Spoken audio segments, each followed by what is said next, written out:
Hi everyone. இந்த channel எதை பற்றி இருக்க போகுது அப்படின்னு பார்த்தீங்கன்னா மோஸ்ட்லி அபவுட் மூவிஸ். பட் இப்போ வந்துட்டு இருக்கக்கூடிய படங்களை பற்றி, அதாவது புது படங்களை பற்றின மூவி ரிவ்யூ இல்லை டீகோடிங்கோ, அந்த மலையாள படம்லாம் ஒரு பக்கம் ட்ரெண்ட் ஆகிட்டு இருக்கேன், அதை பற்றியோ நான் வந்து பேச போகிறது கிடையாது. எப்படி ரீரிலீஸ் ட்ரெண்ட் ஒரு பக்கம் போயிட்டு இருக்கோ அதே மாதிரி ஒரு விண்டேஜ் மூவி எடுத்து தான் வந்து பேச போகிறேன். பட் இப்போ நான் பேச போகிற படம் வந்து இன்னும் ரீரிலீஸ் ஆகலை. ரிலீஸ் ஆனால் நல்லா இருக்கும் அப்படின்ற மாதிரி ஒரு ஃபீல் குட் மூவி தான் அது. என்ன படம் அப்படின்னா ரிதம். இந்த படத்துல ஒரு இன்ட்ரெஸ்டிங்கான விஷயம் என்ன அப்படின்னா, இந்த படத்தோட ஸ்டோரி வந்து ஒரு ரியல் லைஃப் இன்சிடென்ட்டை இன்ஸ்பயர் பண்ணி எடுத்தது. டைரக்டர் வசந்த் அவர்களே அது ஒரு இன்டர்வியூலையும் வந்து ஷேர் பண்ணியிருப்பாரு. யாரோட கதை அப்படின்னு பார்த்தீங்கன்னா, டைரக்டர் வசந்த் அவர்கள் அவர் ஜேர்னலிஸ்டா ஒர்க் பண்ணிட்டு இருந்த டைம்ல அவர் கூட இருந்த கொலீக் ஒருத்தருடைய டாட்டர் வந்துட்டு அப்ராட்ல இருந்து இந்தியா வந்துட்டாங்க. பட் அவங்க ஹஸ்பண்ட் டிராவல் பண்ணி வரும்போது அவரோட ஃபிளைட் வந்து கிராஷ் ஆனதால அன்பார்ச்சுனேட்லி அவர் தவறிட்டாரு. அதே மாதிரி இன்னொருத்தரோட வைஃபும் இதே ஃபிளைட் கிராஷ்ல வந்து தவறியிருக்காங்க.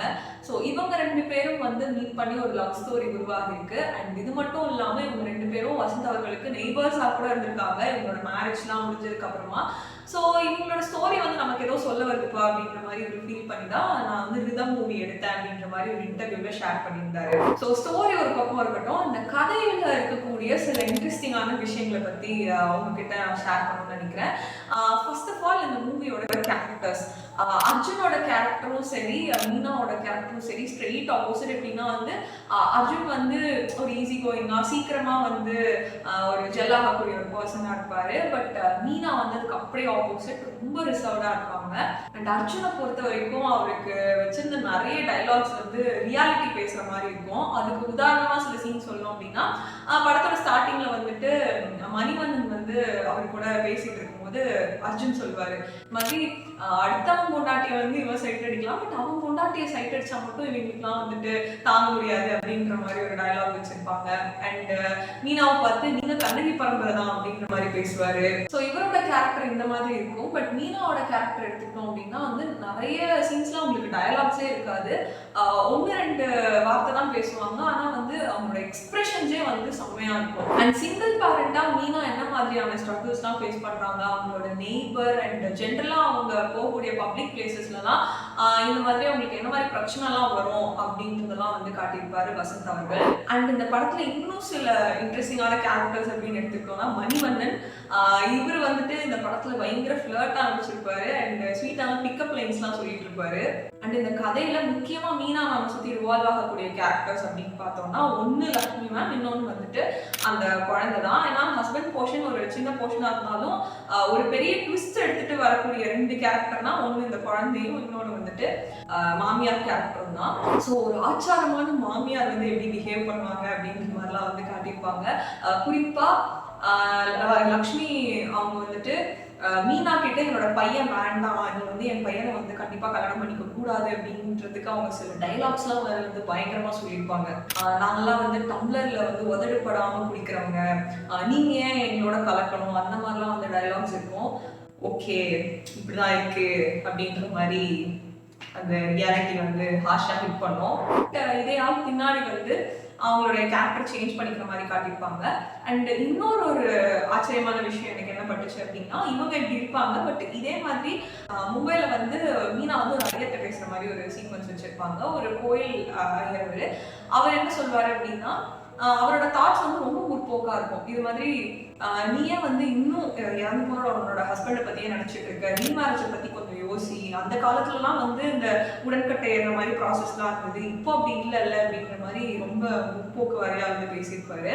ஸோ என்ன மாதிரி ஒரு கான்ட்ராஸ்ட் பாருங்களேன், இப்படியும் இருக்காங்க அப்படியும் இருக்காங்க அப்படின்றதுக்கு எக்ஸாம்பிளா இந்த ரெண்டு கேரக்டர்ஸுமே இருக்கும். அண்ட் இந்த படத்துல எனக்கு பர்டிகுலரா பிடிச்ச இன்னொரு விஷயம், பிளாஷ்பேக் ரிவீல் பண்ணது வந்து ரொம்ப ஸ்வீட்டா இருக்கும். இவங்க அர்ஜுன் சொல்றது எப்படி இருக்கும் அப்படின்னா, எனது வந்து ஜாதகம் பார்த்து நடந்த அரேஞ்ச் மேரேஜ், ரொம்ப ஸ்வீட்டான ஒரு வைஃப், அவங்க வந்து மாமியார் மருமகனோட பாண்ட் வந்து அந்த மாதிரிலாம் பார்க்கவே முடியாது அப்படிலாம் வந்து சொல்லுவாரு.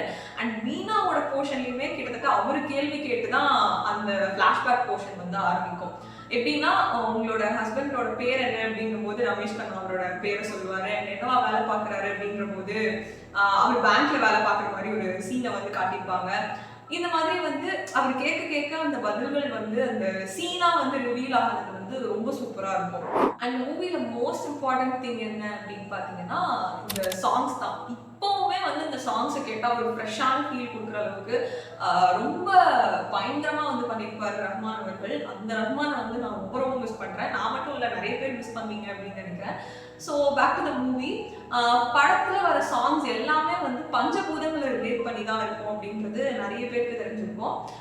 அதுல இன்னொரு இன்ட்ரெஸ்டிங்கான விஷயம் என்ன அப்படின்னா இந்த பஞ்சபூதங்களுடைய சவுண்ட்ஸ் அண்ட் விஷுவல்ஸ் வந்து அந்த சாங்ல வந்து நீங்க கேட்க முடியும், பார்க்க முடியும். ஃபர்ஸ்ட் நதியே நதியே சாங் எடுத்துக்கிட்டோம் அப்படின்னா இதோடைய விஷுவல்ஸ் வந்து ஃபுல்லா ஃபால்ஸ் அண்ட் ரிவர் சைட் தான் எடுத்திருப்பாங்க. I think Athirappilly falls side shoot பண்ணியிருப்பாங்கன்னு நினைக்கிறேன்.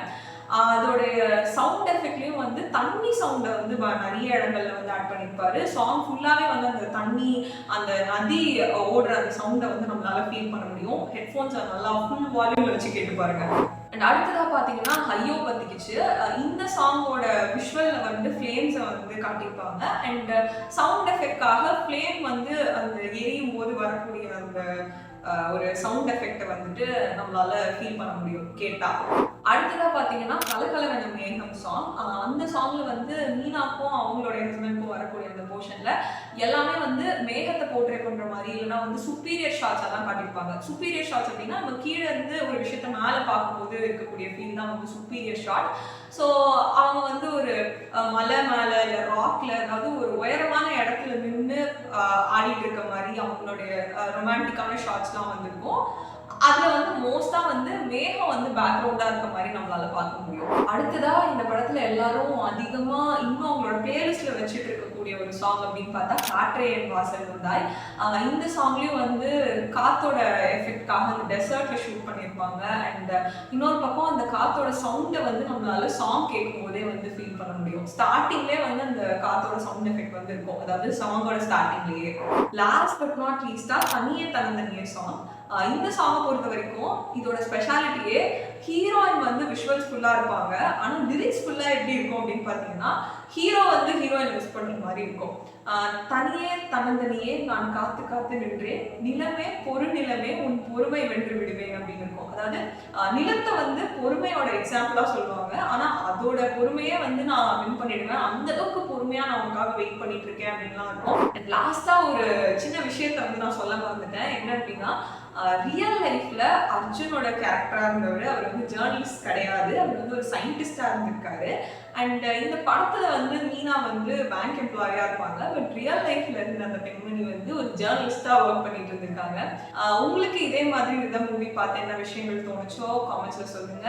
அண்ட் இது மாதிரி இன்னும் நிறைய வேற எந்த மூவிஸ் பத்தி பேசணும்னு நினைக்கிறீங்களோ அதையும் வந்து கமெண்ட் செக்ஷன்ல ஷேர் பண்ணுங்க.